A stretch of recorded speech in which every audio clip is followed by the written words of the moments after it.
Supreme court से क्या maximum relief मिल सकता है पीटीआई को सर? कल लेवल प्ले की सवाल लग रही है। सुप्रीम कोर्ट ने इमरान खान साहब को जमानत दी, शाह महमूद कुरैशी को जमानत दी, उन्हें मासूम लिखा और उसी तरह लिखा जिस तरह हर मुल्जिम के लिए लिखा जाना चाहिए। ठीक है, इससे बड़ी सहूलत क्या हो सकती है कि उस बेंच पे बनते ही जो मैंने बात कही थी, दशनाम तराजियां शुरू थी और जब जमानत मिली तो जुबानें गंग थी, हाथ उंगलियां सब रुकी हुई थी कि करें तो क्या करें अब, कि क्या लिखा था और क्या निकला। अब आप परसों 3 रुकनी बेंच लग गया है लेवल प्लेइंग फील्ड के लिए। ठीक है। आज खुद वकील साहब शोएब शाहीन हमारे दोस्त हैं, वो गायब हो गए थे, वहां मौके पे मौजूद नहीं थे और फिर भी उनकी दरखास्त परसों लग गई है। आप सुप्रीम कोर्ट को क्या चाहते हैं? सारे हाथ बांध के अडयाला जेल के बाहर चले जाएं कि हमसे गलतियां हुई हैं, हुजूर आप बाहर तशरीफ लाइए, आप इस मुल्क को संभालिए, क्योंकि आप ही इस मुल्क को चला सकते हैं। क्योंकि फौज के तर्जुमान हमें बनने की जरूरत नहीं है, उन्हें अपने फैसले खुद करने चाहिए। सियासतदानों की जो बात, आप जब कोई तामीरी बात हो आप उसे कहते हैं ये होम्योपैथिक बात है, भाई फिर आपने फैसले किससे कराने हैं?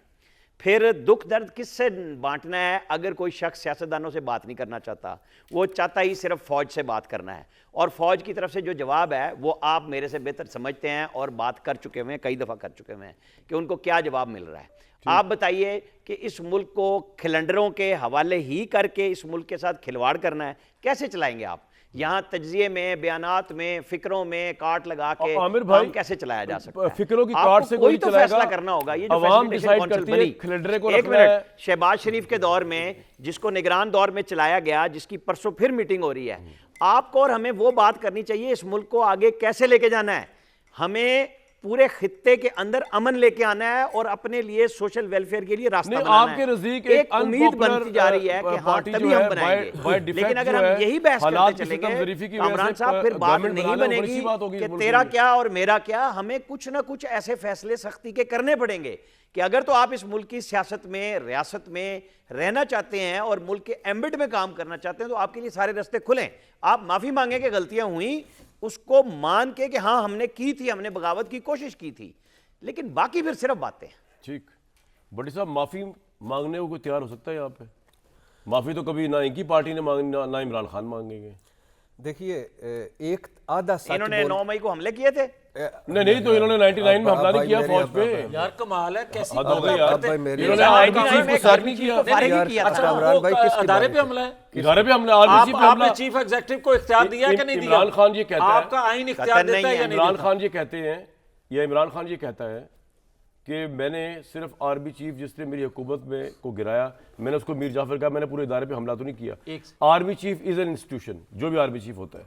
आपने जिस अनसरल वे के अंदर, मीर सादक कहना और बात है, आप किसी को सैक करते हैं, आपके पास इख्तियार है, आप ये बात दोनों को मिलाएं नहीं। फैक्चुअल बात ये होती है कि जो होती है ना विक्टिम पार्टी, वो डिसाइड करती है कि उनको ज्यादती किसने की। आप और मैं जो भी कहते हैं ठीक है, ये बात ठीक है। तो विक्टिम पार्टी उस वक्त 99 में फौज थी, वो समझती है कि आपकी पार्टी ने हमला किया फौज के इदारे पे। जब अदारा नहीं था विक्टिम, अदारा नहीं था, आपके नजदीक नहीं, एक शख्स था। ठीक है जी, अब आप बताएं।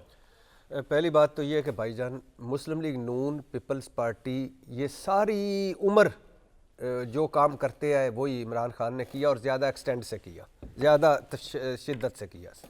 ये ज़रा पहुँचे हुए बुज़ुर्ग थे।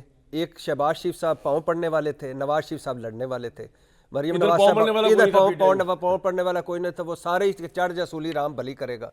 और एक आंखों का तारा था, एक आंखों में डंडे मार रहा था, तो ये तो एक नेज़े मार रहा था। और 19 में खैर से ये राब्ते में थे कि पहले पंजाब लेंगे फिर मरकज लेंगे, और जाली रिपोर्टों पर बाहर चले गए। दूसरी बात, आधा सच पता नहीं क्यों लोग बोलते हैं। अगर जाली रिपोर्टें थी तो डॉक्टर यास्मीन राशिद से सर, मैं तो डॉक्टर फैसल से कहें, मैं तो आप अपनी बात पे चले, आपका पॉइंट। मैं तो डॉक्टर सर्जन ख्वाजा मोहम्मद आसफ साहब की बात कर रहा हूँ कि इस्टेब्लिशमेंट की मदद से हम बाहर गए थे।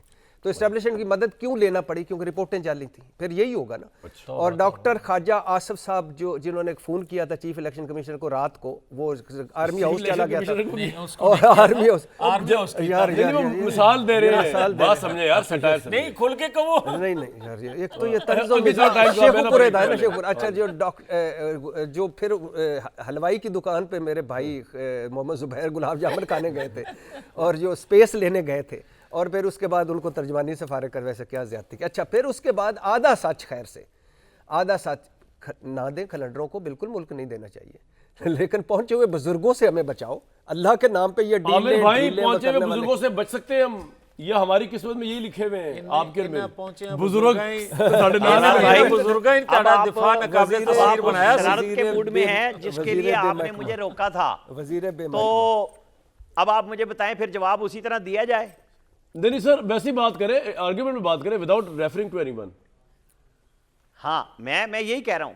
देखें, ये पिट चुके हैं फिक्रे, ये सारी चीजें पिट चुकी हैं भाई। परफॉर्मेंस पे बिठाएं लोगों को, आप और हम मुकालमा कराएं बिठा के कि जनाब किसने कब क्या किया, इन सब को लाएं, बात तब बनेगी। हमारे यहां होना चाहिए कि मंशूर 2013 क्या था, 2018 क्या था, किसने कितना अमल किया। मंशूर पे कौन बात करता है सर इधर, आप क्या बात कर रहे हैं आमिर भाई?